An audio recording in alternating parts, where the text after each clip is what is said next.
On peut se poser la question de la présence de l'informatique à l'école, mais en fait la question est mal posée, car elle recouvre des réalités différentes. L'informatique peut tout d'abord être vue comme outil pédagogique. Il ne s'agit heureusement pas de remplacer l'enseignant par l'ordinateur, mais au contraire de lui offrir un outil supplémentaire au service de la pédagogie. Un traitement de texte peut permettre un travail de réécriture de la part des élèves, qui serait fastidieux à faire à la main. Les mathématiques vont utiliser des outils de simulation et de visualisation, en analyse ou en géométrie. Le numérique et Internet démultiplient l'accès des sources à des documents qui vont enrichir les cours d'histoire ou de géographie. Toutes les disciplines peuvent profiter de logiciels éducatifs qui vont faciliter l'apprentissage par la répétition et la progression des exercices. Bien sûr, cela nécessite une réflexion sur l'usage de l'outil. Des tablettes, oui, mais pour quoi faire? Regarder des vidéos, faire tourner le logiciel, en classe, à la maison, il y a un énorme travail à faire de la part des enseignants et de leurs organismes de formation afin de s'approprier cet outil, non pas comme finalité en soi, mais bien au service de ses missions, l'éducation à la citoyenneté, le développement personnel et bien sûr la transmission des connaissances. Mais il n'y a pas que le point de vue pédagogique.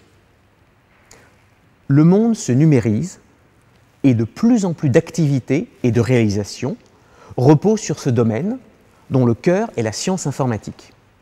Il faut l'enseigner à tous les élèves pour leur donner la culture générale de cette science et technique majeure du XXIe siècle. On pense à la formation professionnelle, bien sûr. Tous les secteurs d'activité sont concernés. On a besoin d'informaticiens, mais tous les personnels vont être utilisateurs et doivent avoir non pas uniquement une formation à l'usage, mais une compréhension des mécanismes permettant recul et efficacité. Sans cela, nos entreprises, nos administrations vont peiner dans la révolution numérique qui est en cours. Mais plus largement, il s'agit d'éduquer de futurs citoyens aux enjeux moraux et économiques de la société de demain. De très nombreux débats sociétaux sont liés, de près ou de loin, à l'informatique. La privatisation du génome, les brevets logiciels s'opposent à l'universalité des connaissances, mais également à la diffusion open source. La loi Hadopi, liée au partage numérique et aux droits d'auteur. L'ubérisation de certains secteurs d'activité. La loi renseignement, avec ses implications sur la vie privée, en ligne et hors ligne. La gratuité de certains services en échange de données personnelles. La sécurité, tant professionnelle, comme l'espionnage économique, que personnel, avec les malwares, le phishing et l'usurpation d'identité réelle ou virtuelle. Et que dire des fameux algorithmes, tantôt parés de toutes les vertus, capables de résoudre tous les problèmes, mais parfois présentés comme des monstres froids, prenant des décisions littéralement sans humanité, alors qu'ils ne sont que le produit de l'intelligence humaine.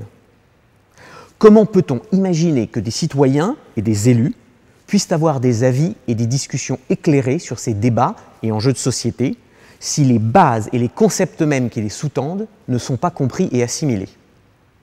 On a vu, lors d'élections récentes, les ravages provoqués par les fausses informations qui pullulent sur les réseaux.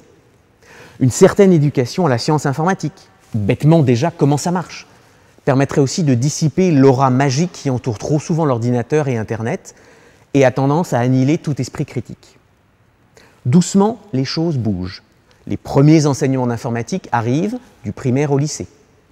Mais en attendant que la discipline informatique, en tant qu'objet d'enseignement, ait vraiment sa place dans l'éducation nationale, avec son propre corps d'enseignants, comment faire? Il y a tout d'abord de nombreux sites internet sur lesquels on va trouver du matériel pédagogique. Pixi est un site de ressources pour les sciences du numérique. ClassCode ambitionne de former animateurs et enseignants pour qu'ils puissent à leur tour initier les jeunes à la pensée informatique. On peut démarrer sans ordinateur, avec l'informatique débranchée, comme nous le verrons dans une autre vidéo.